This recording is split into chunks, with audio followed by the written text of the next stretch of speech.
नमस्ते प्रणाम भाई साहब। एक बहुत लेटेस्ट न्यूज़ लेकर आए हैं कि पावर स्टार पवन सिंह जब गए थे लखनऊ इवेंट में स्त्री 2 वाले में, तो देखिए जरा उसका लुक।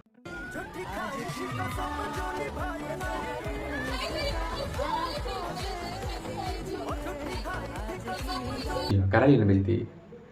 कौन कौन काम का था? अच्छा बात ये, आपका कौन काम था? जहाँ राजा थे आप वहीं थी, नौकर बनने का क्या जरूरत था? आपको कोई पूछ रहे हैं वहाँ पर? नहीं पूछ रहे, क्या मतलब था जाने के लिए? देखिए इनके हीरोइन स्मृति सिन्हा जी, इनके बारे में क्या बोली, लकीर के बारे में जरा उनका भी सुनिए।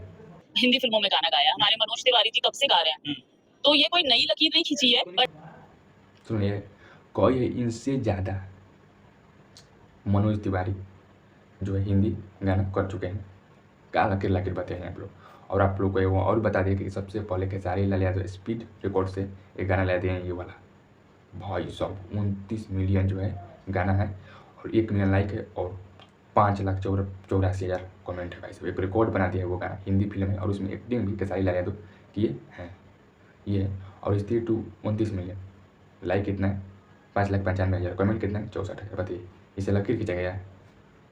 बस झूठों मुठों के आप लोग हल्ला करते हैं। चलिए मिलते हैं कुछ अपडेट के साथ, और ऐसे ऐसे अपडेट मिलता रहेगा। चैनल पर नए हो तो चैनल को सब्सक्राइब, बेल आइकन नोटिफिकेशन कीजिए।